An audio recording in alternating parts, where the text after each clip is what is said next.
Nako Walker Kessler inihahanda na para sa isang trade ng Utah Jazz. Pero bago yan may bago na namang bad news sa Los Angeles Lakers. Dahil ang kanilang big man na si Christian Wood ay nakakaranas daw sa ngayon ng pananakit sa kanyang tuhod habang ito ay nagpapakondisyon sa kanyang pagbabalik sa Lakers. Dahil dito ay kinakailangan na naman ng Los Angeles Lakers na mag-antay ng 4 weeks o isang buwan para sa update sa pagbabalik ni Christian Wood. Habang itong si Jared Vanderbilt ay wala pang update na sinabi dito si Coach JJ Redick. Kaya hindi pa alam ang eksaktong araw ng kanyang pagbabalik sa lineup ng Lakers. Pero isa pa sa bad news para sa Lakers ay meron iniinda ngayong injury si Jackson Hayes. Meron kasi itong right ankle sprain marahil ay nakuha niya ito sa kanilang naging huling laban sa Toronto Raptors. Kaya naman ay questionable pa ang kanyang status sa magiging laban nila bukas laban sa Memphis Grizzlies. Pero maaari pa naman yan mabago mga idol bago ang nasabing laban depende na nga lang ito sa magiging kondisyon ni Jackson Hayes. Kaya sana ay makalaro itong si Jackson Hayes lalo at isa ito sa mga key player ng Lakers sa last 2 games nila. Na ayon pa nga kay Coach JJ Redick ay ginagawa daw talaga ni Jackson Hayes ang kanyang trabaho, na nagbibigay nga daw ito ng pressure sa rim. Gumagawa din daw ito ng mga offensive screening lalo na daw sa kanyang mga nakukuhang offensive rebounds. Ay nagkakaroon nga daw sila ng extra possessions dahil dito. Higit sa lahat ay nagkaroon din daw si Jackson Hayes ng back-to-back defensive games na kung saan ay naging outstanding daw dito ang Lakers. Kaya sana ay gumanda ang pakiramdam bukas ng right ankle sprain ni Jackson Hayes. Para naman meron pang player ang Lakers na makakatulong nila pagdating sa depensa at pagkuha ng mga rebounds. Pero ang good news naman mga idol, ay okay na ang pakiramdam ni Anthony Davis na parang katulad lang daw sa mga araw na nagdaan dito. Kaya wala na daw itong kailangang gawin pa para sa kanyang injury. Ang next step na nga lang daw na gagawin niya pala ay ang matulog pa para daw maging handa ito sa magiging laban nila sa Memphis Grizzlies bukas. Kaya yan mga idol ang good news para dito sa Lakers. Na kahit papaano ay meron silang big man na rim protector lalo at wala pa si Christian Wood na isang buwan pa nga ito mawawala. At ito namang si Jackson Hayes ay naka-questionable pa ang status dahil sa right ankle sprain.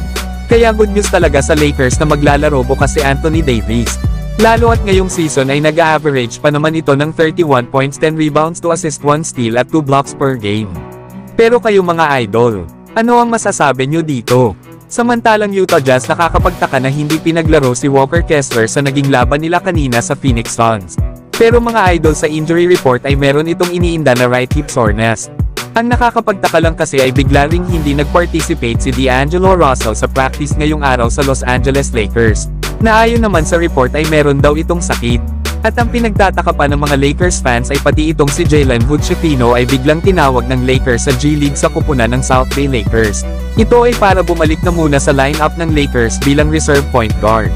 Kaya mapapaisip ka na lang talaga na baka inihahanda na ng Lakers at Utah Jazz ang kanilang mga players para sa isang trade. Pero sa injury report naman ng Los Angeles Lakers ay meron daw iniinda na left groin soreness itong si Jalen Hood-Schifino. Pero maski ganun pa man mga idol ay hindi pa rin mawawala sa isip ng mga Lakers fans na baka meron ng nabubuong pag-uusap sa pagitan ng Lakers at Utah Jazz para sa isang trade. Alam naman natin na interesado ang Utah Jazz dito kay Jalen Hood-Schifino.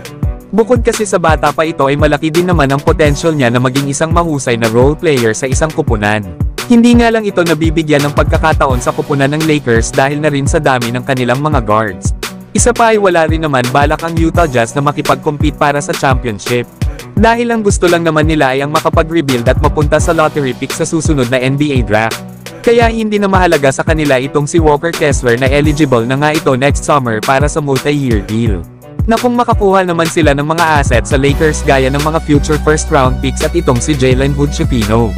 Isama pa ang expiring contract ni D'Angelo Russell na magkakaroon nga sila next summer ng cap space para makakuha ng player na gusto nila. Kaya panalo talaga dito ang Utah Jazz lalo at nasa rebuilding process na ang kanilang kupunan. Para naman sa Lakers ay bagay na bagay si Walker Kessler sa long-term plan ng kanilang kupunan. Isang big man na makakasama ni Anthony Davis. May edad pa lang kasi ito na 23 years old. Halimaw nga ito pagdating sa depensa at pagkuha ng mga rebounds. Kaya maaari talagang mag-offer ang Lakers dito ng multi-year deal sa kanyang contract extension after ng season na ito. Kaya para sa akin ay maganda ang trade idea na ito para sa Lakers. Kesa naman umalis next summer si D'Lo nang wala silang nakukuhang kapalit. Isa pa ay hindi rin naman nila nagagamit itong si Jalen Hood-Schifino sa kanilang rotation. Kaya parehas lang na magbi-benefit ang dalawang kupunan sa trade idea na ito. Pero kayo mga idol, gusto nyo ba na makuha ng Lakers si Walker Kessler?